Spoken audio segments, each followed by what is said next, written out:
এটা কিতালাই বন্ধ হবে এটা আমরা জানতাম না, খেয়ে বা খারা এটার পিছনে চক্রান্ত করে এটাও জানতাম না। আমরা জোর দাবি সরকারের কাছে জানালাম যে আমরা ফ্লাইট বন্ধ করা হইতো না, এটা আমরা লাই সুবিধা। আজকে আমরা যে প্রতিবাদ সভা আছে, প্রতিবাদ সভা থেকে আমরা একটাই সিদ্ধান্ত নিয়েছি যে আমরা Manchester to Sylhet, Sylhet to Manchester flight বহাল থাকা চাই চাই চাই চাই। এটার প্রতিবাদে আমাদের রোস্টেল কমিউনিটি ফুসে উঠেছে। রোস্টেল প্রবাসী বাংলাদেশিরা তাদের বিভিন্নভাবে প্রতিক্রিয়া জানিয়েছেন।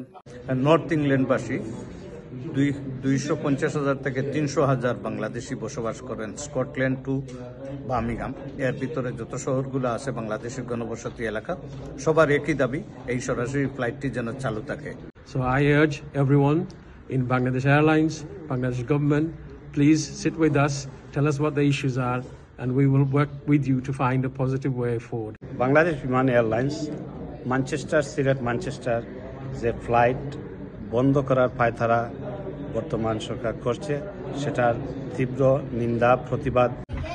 আমাদের দাবির পরিপ্রেক্ষিতে আওয়ামী লীগ সরকার সিলেট টু ম্যানচেস্টার সরাসরি ফ্লাইট চালু করেছিল, কিন্তু দুঃখের বিষয় আমরা বিভিন্নভাবে জানতে পারলাম একটি কুচক্রী মহল এই ফ্লাইটটি বন্ধ করার জন্য নানাভাবে চক্রান্ত যন্ত্র করছে। আমি একজন বাংলাদেশি নন রেসিডেন্সিয়াল বাংলাদেশি হিসেবে বলতে চাই, ম্যানচেস্টার সিলেট ম্যানচেস্টার বিমানের যে ফ্লাইট আছে এই ফ্লাইট কোনো ক্রমেই বন্ধ হতে পারে না।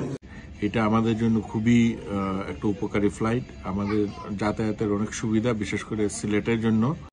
এপ্রিলও যদি বন্ধ করিলায় আমার ফুরুত তারা দুঃখ পাইছে, আমিও দুঃখ পাইছি তারিখটা হইনা। স্কটল্যান্ড থেকে শুরু হইয়া বার্মিংহাম পর্যন্ত এর ভিতরে আমরা প্রায় 3 লাখের মতো আসন বাংলাদেশি, এর মাঝে মেজরিটি সিলেটি, প্রায় 85% সিলেটি।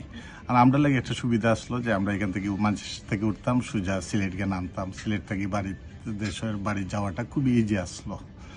তো দুঃখ হয়েছি যে মানে বাংলাদেশ বিমানটা বন্ধ হয়ে যাইল। আমরা এই নর্থবাসী আমরা জোর দাবি জানাচ্ছি আমাদের এই রুটটা যেন বন্ধ না করা হয়। গ্রেটার সিলেটের পক্ষ থেকেও আমরা, কমিউনিটির পক্ষ থেকেও আমরা প্রতিবাদ জানাইলাম। 99% passengers from Bangladeshi community travel করতেছে আমাদের বাংলাদেশ বিমানে, বিরাট একটা ইনকাম। এখানে আমার মনে হয় যে আন্ডারগ্রাউন্ডে ফাইন্যান্সের দায়িত্বে যে আছে সে একটা মিস ইন্টারপ্রিটেশন দিতেছে চেয়ারম্যানকে। হ্যাঁ, এই বাংলাদেশ বিমান চেয়ারম্যান বা বাংলাদেশ গভর্নমেন্টের কাছে যে অ্যাটলিস্ট কমপক্ষে একটা ফ্লাইট যদি থাকে আমরা ম্যানচেস্টার থাকি, তা আমরা ম্যানচেস্টারবাসীর লাগে একটা সুবিধা হইব। ম্যানচেস্টার তাই বাংলাদেশ বিমান যে ফ্লাইটটা সিলেট যায়, আমি বাঙালি কমিউনিটি এই